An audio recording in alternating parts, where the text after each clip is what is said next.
To channel. Today we're going to start the antimicrobial susceptibility testing. So actually what is this, that how the antibodies or antimicrobial agents which act on a specific bacteria or microorganism, so that we want to test. So what is this?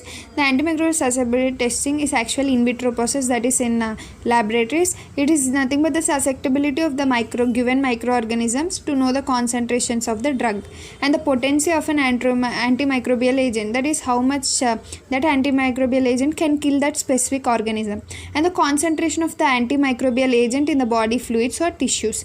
And the test is actually employed in the clinical laboratories for determination of susceptibility of clinical isolates, and also varies from place to place, actually hospital to hospital, and even some bacteria exhibit the variations in hospital.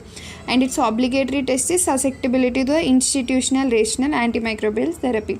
So actually there are two methods in this susceptibility, that is diffusion test and dilution test. Now let us see the diffusion test. As the name says, diffusion, we will diffuse it all over the culture media.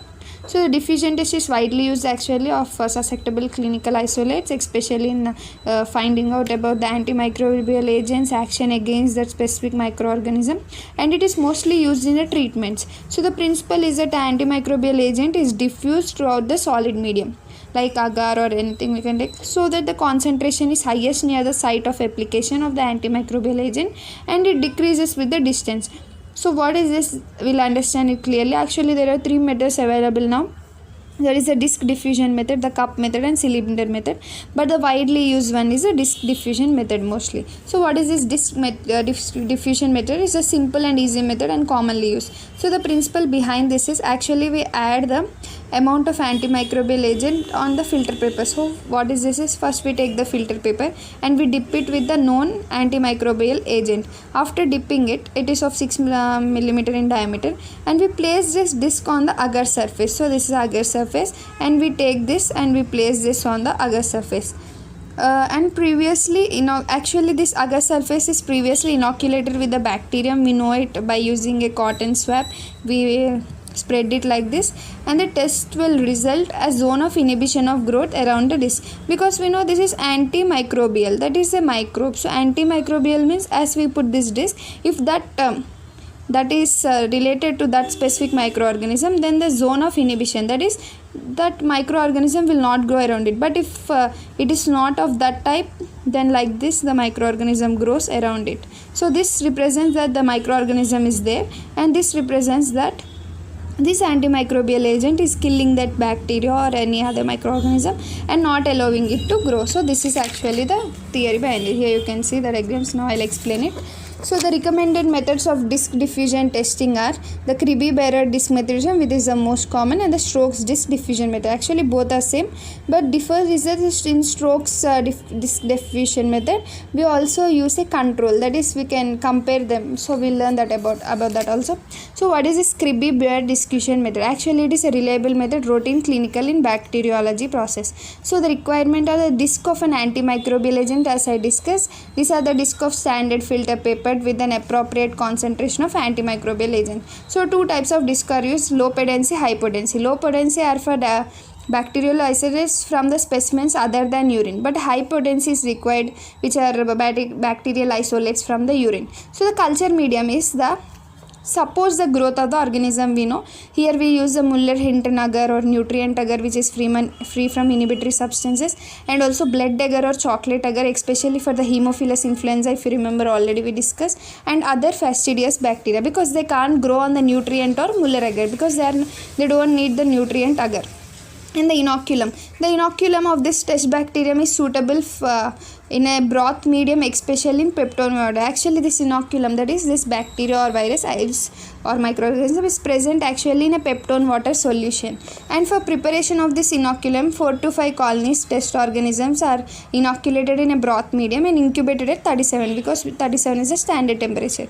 And the turbidity of the culture matches are recommended. So the turbidity standard should be 0.5 McFarland capacity. In the control culture, so what is this control culture is that the diffusion test vary with the experiments, pH, depth, medium, hydration, concentration of agar, and also incubation methods which are difficult to standardize. So there is a control culture. Control culture means a specific standard culture given by our laboratories to evaluate the results by comparing them. That is a standard organism known for the susceptibility, so that can be controlled. So what are this control are Staph aureus, ATCC, like this we have E. coli, Pseudomonas. So for one specific organism there are one specific values of control. And the procedure, so what we need to do in the script bearers is the standard inoculum is inoculated with the help of sterile cotton swab on the surface of the agar plate, and the plate is allowed to dry for 3 to 5 minutes. So first, if you think this is a swab, I'll dip it in the solution of broth which is containing the microorganism, and I will take it and go to the culture medium.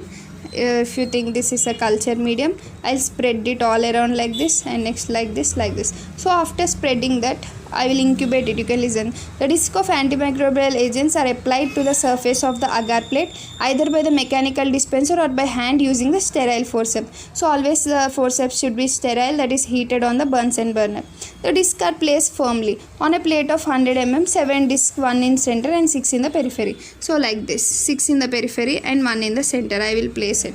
What are those? Those are the antimicrobial drugs. So the control strains of the Staph aureus, E. coli and Aeruginosa should also be tested each time. So the plates are kept in the first at the refrigerator at 4 degrees for the 30 minutes for diffusion. So as the name says, it is a diffusion. First let them diffuse, and next they incubated at 37 degrees for 16 to 18 hours. So you can see like this.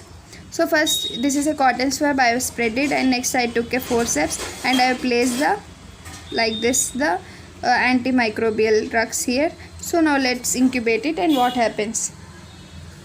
The results, the diameter of zones of growth inhibition around the each disc is measured with the help of the viewing ruler. Actually we use a ruler and measure it.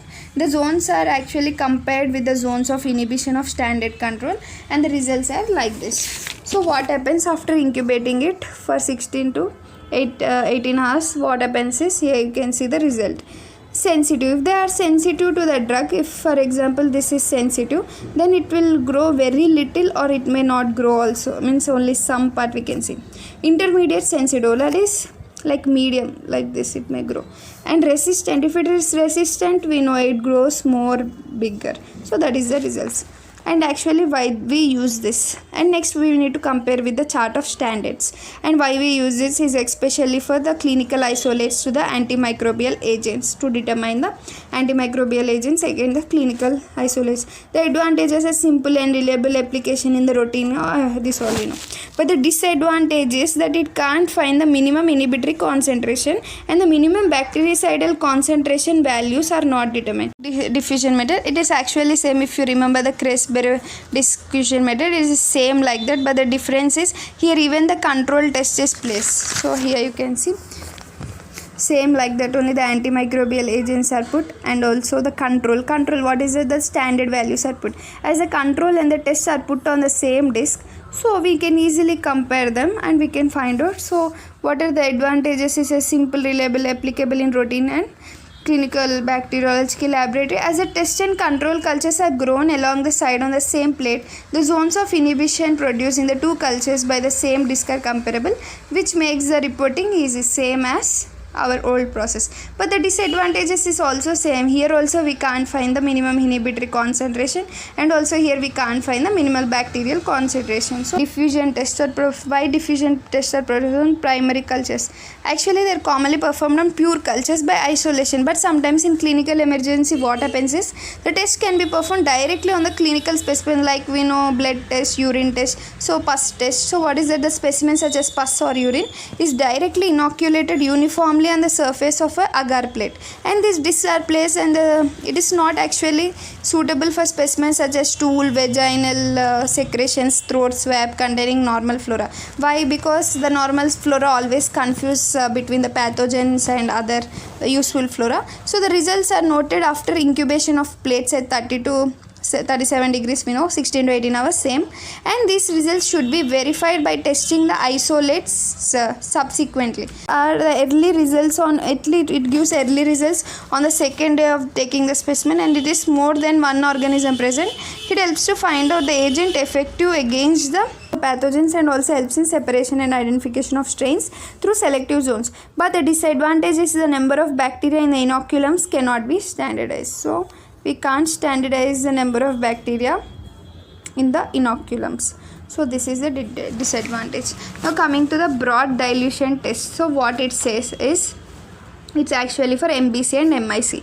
The graded amounts of the antimicrobial agents are incorporated into Muller-Henkel broad test tubes. So these media are then inoculated with the test bacterium actually. So test bacterium we know, that is the bacterium which we want to test. It's not a control. Control means it already has a specific value, but now we are inoculating with the test bacterium. So the control strain is with the known sensitivity is also inoculated. So first we add the test bacterium, later we also add the control strain and incubated at 37 degrees. And next the results. What happens after doing this is, the end point is taken as a minimum inhibitory concentration, that is MIC, or minimum bactericidal concentration MBC. So what is this MIC actually? MIC is the amount of antimicrobial agent which is required to inhibit the growth. And what is this MBC? There is the amount of antimicrobial agent required to kill the bacteria. Both are same. Actually what they mean to say is the minimum, at least the minimum last value which can kill the bacteria. They want to find out that. So we can find out it by this broad dilution test and agar dilution set. So it's a simple process. First let us understand what they do is, here for example there are some solutions. First from this broth they take add to is, and again after diluting is again they add. So like that they're adding. So the last solution becomes so diluted that now by taking this on a culture plate we can see that the minimum value by which this antimicrobial agent can act on that specific bacteria or any other microorganism and can kill it. So that is nothing but found by this process. So by dilution only we can find out, because we need to find the minimum value. So that is what they are saying in this. It also follows the same process. Actually the uses are, it therapeutic dose accurately, example in the treatment of bacterial endocarditis and antimicrobial sensitives of slow growing bacteria such as tubercle bacteria we can find out, and also to demonstrate the small degree of resistance. So advantage is it indicates the amount of drug necessary to inhibit or kill the organism tested. So that is what here they are saying. And next the disadvantages are, it is complicated because we know we need to take all the dilutions and that dilution again need to be added. So it's somewhat complicated process. So nowadays it is simplified by using a plastic tray, test tray, which is available in the market. That is a plate containing the flat bottom V-shaped cup micro dilution plates by the micro broth dilution method. And this broad dilution series for many different microorganisms in the microdilution are commercially available. And this test easily simplifies our process and we can find out the 8 to 12 organisms at a time. So what is this agar dilution test? It is similar to that. It is also used to found the MIC and MBC. So this is also a serial dilution methods, and different concentrations are prepared. But remember that here first we will add this, actually this process will take place only in the test tubes, but on the actually that agar dilution method takes place on the plates. So that is the only difference we find here, and the result is the lowest concentration of the antimicrobial agent that allow no more growth of 1 or 2 CFU, that is coloniform units. Only a slight haze to grow is taken, that is MIC. So uses is the study of antimicrobial sensitivity of large number of isolated at a time and to determine the MICs of a large number of isolates. And next the advantages is several strains can be tested at a time, the most economical method. And the disadvantage again, time consuming, use limited to special circumstances. It can be used for research purposes and in large laboratories when more than 20 isolates are tested per se. And methods of performing the why we perform this in body fluids, so that we need to know. Antibiotics are carried out assessment of toxic level to know about the toxic levels, therapeutic level, That is, we can find out both the toxic level and how it causes toxics, and also how it can help to eradicate that specific microorganism in the blood and other body fluids. So these are performed again by tube dilution and agar. So tube dilution, in which the specimen is serially diluted and inoculated in a standard suspension of bacteria known as MIC.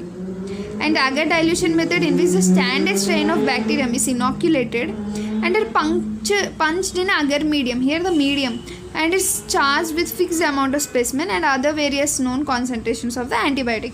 So after the incubation, by the comparing the zone of inhibition of unknown with known concentration, that is with the test culture with the control culture, the amount of the antibiotic present in the specimen is well known and quantified. So this is all about this lesson.